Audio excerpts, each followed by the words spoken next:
దశాబ్దాల సమస్యకి శాశ్వత పరిష్కారం దిశగా అడుగులు వేస్తున్నారు చంద్రబాబు. సింహాచలం భూములు, దేవస్థానానికి సంబంధించినటువంటి ఆ భూములలో పంచగ్రామాలు ఉన్నాయి. ఆ పంచగ్రామాల ప్రాంతంలో ఉన్నటువంటి ఏవైతే పొలాలు అలాగే స్థలాలు ఇవన్నిట్లలో ఆక్రమణలు, ఇళ్ళు కట్టేసుకోవడం, అవి మళ్ళీ ఇంకొకళ్ళకి అమ్మేసుకోవడం, అట్లాగా దశాబ్దాలుగా సాగిపోతూ ఉంది.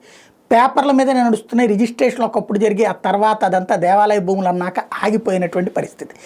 దానికి అనువంశిక ధర్మకర్తలు గజపతిరాజు కుటుంబమే కాబట్టి అటు వాళ్ళు అంగీకరించలేదు నాడు పట్టాలు ఇచ్చేయడానికి. అయితే తర్వాత కాలంలో ఇప్పుడు తెలుగుదేశం అధికారంలో ఉంది కాబట్టి ఒక శాశ్వత పరిష్కారం దిశగా అడుగు ఏంటయ్యా అంటే ఇప్పుడు ఉన్నటువంటి వాళ్ళందరికీ పట్టాలు ఇచ్చేటట్టు, అదే సందర్భంలో దేవస్థానానికి ఎంత భూమి అయితే కోల్పోతుందో అంత భూమి విలువ కలిగినటువంటి భూమిని మరొక చోట కొని ఇచ్చేటట్టు దాదాపు 45,000 కోట్ల విలువైనటువంటి భూముని కొని ఇస్తున్నాము అన్నటువంటి విషయాన్ని ప్రభుత్వం చెప్తుంది. అది ఎంతవరకు వాస్తవం, అది నిజంగా అంత ఉంటుందా లేకపోతే 1,000 కోట్ల రూపాయలు దాన్ని ఎక్కువ చేసి చూపెడుతున్నారా, ఇదంతా తర్వాత తేలుతుంది. ముందైతే మాత్రం అక్కడ ఉన్నటువంటి వాళ్ళ సమస్య పరిష్కారం అవుతుంది. కాకపోతే దేవుడి ఆస్తులకి సంబంధించి ఇబ్బంది రాకుండా చూడాల్సినటువంటి బాధ్యత అయితే ప్రభుత్వం మీద ఉంది. ఏం చేస్తారో చూద్దాం.